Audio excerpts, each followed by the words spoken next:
Hi, how are you all? So आज के उसमें हम 5 सवाल डिस्कस करेंगे, ज़्यादा नहीं करेंगे, जो कि और ये वो सवाल हैं जो रिपीटेड सवाल हैं, जो प्रीवियस ईयर में बहुत बार रिपीट हुए हैं। तो आज सिर्फ मैंने वही सवाल चूज़ किए हैं, पिक किए हैं, जो कई बार रिपीट हुए हैं और इस तरह के सवाल आप अपने कोचिंग्स के एग्ज़ाम में भी देखते रहते हो। मतलब कहने का मतलब ये है कि एग्ज़ाम पॉइंट ऑफ व्यू से इम्पोर्टेंट सवाल हैं थोड़े से। मैं ये नहीं कह रहा यही आ जाएंगे, बट पहला सवाल देखो आप। ये 2021 का एनटीए का सवाल है, ठीक है जी। क्योंकि पेपर जेई मेंस का भी और नीट का भी दोनों एनटीए बनाता है।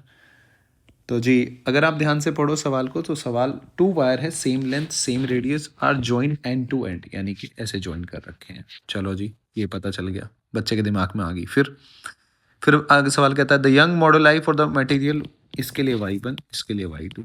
चलो, अब the combination behave as a single wire, ठीक है जी, यानी कि वाई इक्विलेंट बताना है। अब बच्चे के दिमाग में आया, ठीक है, वाई इक्विलेंट कैसे निकालो जी। अब देखो, ये y2 y1 ये क्या है, बेसिकली यंग्स मॉडुलस, यानी कि इलास्टिक बिहेवियर को शो करता है। तो इसको जो हम सॉल्व करते हैं, वो हम स्प्रिंग की तरह ही सॉल्व करते हैं इसको।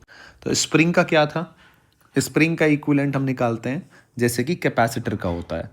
कैपेसिटर का सीरीज तो क्या होता है, C1 C2 upon C1 + C2। Capacitor का पैरेलल C1 + C2। सिमिलरली हम के इक्विलेंट ऐड करते हैं सीरीज और पैरेलल कॉम्बिनेशन लाइक कैपेसिटर। तो ये सिंपल होता है, ब्रिज होता है याद करने के लिए। इससे 11th वाली चीज़ें भी याद रहती हैं और आपकी 12th वाली भी। यानी कि के इक्विलेंट आप निकालोगे 1/K1 + 1/K2, तो उसको मैंने सॉल्व करके ये लिख लिया K1 K2 upon K1 + K2। अब ये के क्या है, के किस बात को रिप्रेजेंट करेगा भैया। अब के सीधी सी बात है, आप इधर आ जाओ, फोर्स पर यूनिट एरिया। भाई ये क्या होता है, stress Y into strain. So stress क्या होता है, फोर्स पर यूनिट एरिया। ये होता है स्ट्रेन ΔL/L। जब आप फोर्स लिखोगे तो ये क्या आ जाता है, YA/L इंटू ΔL। तो ये अगर मैं इसको कंपेयर करूँ टू के एक्स, के एक्स जब आप स्प्रिंग को ऐसे खींचते हो, जब आप स्प्रिंग को खींचते हो तो एक्स लेंथ जो चेंज हुई है, तो मैं कंपेयर कर रहा हूँ, ये आपने जो ये वायर था ये खींचा, यानी कि ΔL। भाई सेम सी बात है दोनों, ठीक है। तो यहाँ से मैं के को इससे कंपेयर कर रहा हूँ, तो के मेरा आ गया YA/L। अब मैं ईजिली सारी चीज़ें जोड़ सकता हूँ, यानी कि YA/12। भाई ये दो वायर जोड़े ना आपने, L सो वाई इक्विवेलेंट कितना हो जाएगा, वाई इक्विवेलेंट के एरिया तो सेम ही रहा, लेकिन लेंथ आपने 12 कर दी। फिर K1 क्या हो गया, Y1A/L, Y2A/L। सॉल्व करके आपका फाइनल आंसर ये आ गया।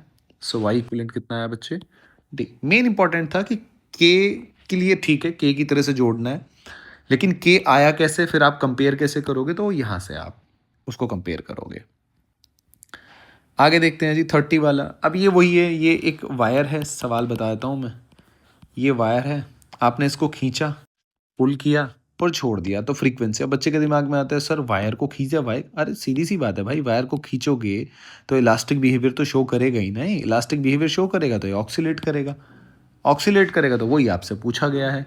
अब ऑक्सीलेशन के लिए तो टाइम पीरियड क्या होता है, सीधी सी बात है, T = 2π√m/k। फ्रीक्वेंसी यानी कि 1 टाइम पीरियड, यानी कि रूट ये K/m।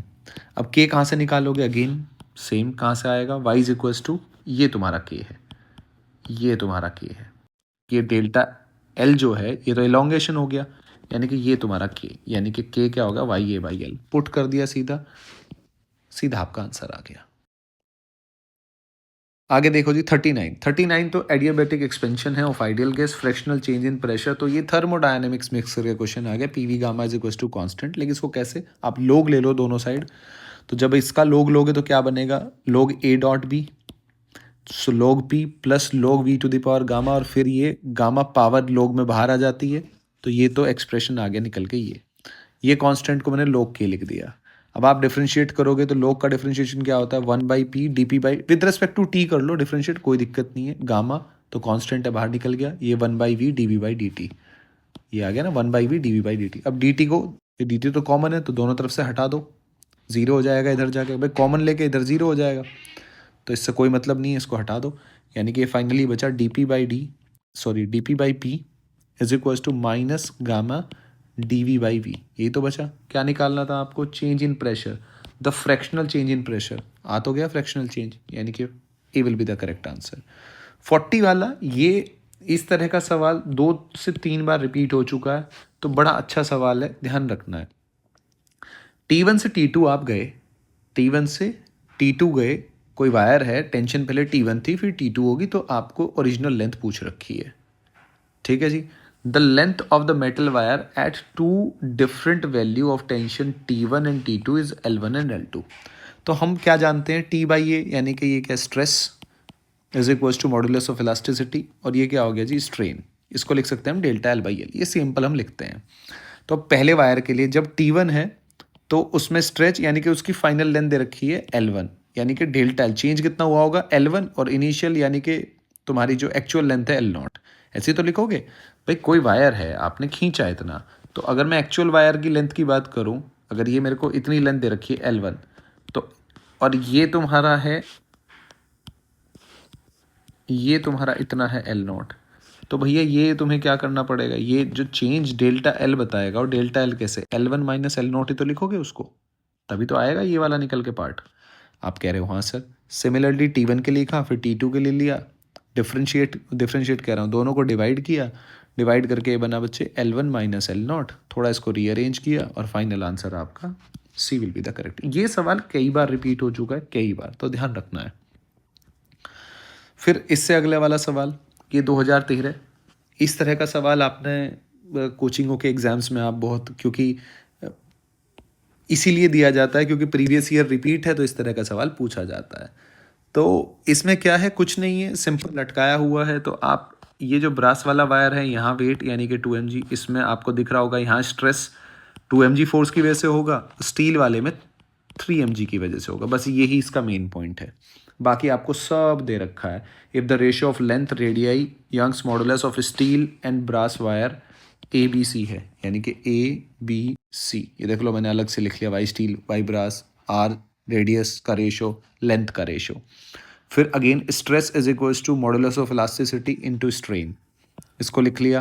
यहाँ से डेल्टा एन मैंने एक जनरल फार्मूला निकाल लिया, यानी कि डेल्टा एल स्टील लिखा, डेल्टा एल ब्रास लिखा, और ये देखो, अब ध्यान से देखो, यहाँ जो डेल्टा एल स्टील के लिए, स्टील के जो टेंशन आएगी वो कितनी होगी भाई, अगर मैं इसको सिस्टम मान लूँ तो 3 mg हो गया ना नीचे, तो इसलिए 3 mg, और इधर देखो 2 mg आया। ब्रास के लिए तो सिंपल 2 mg ही है खाली यहाँ पे, तो ये 2 mg।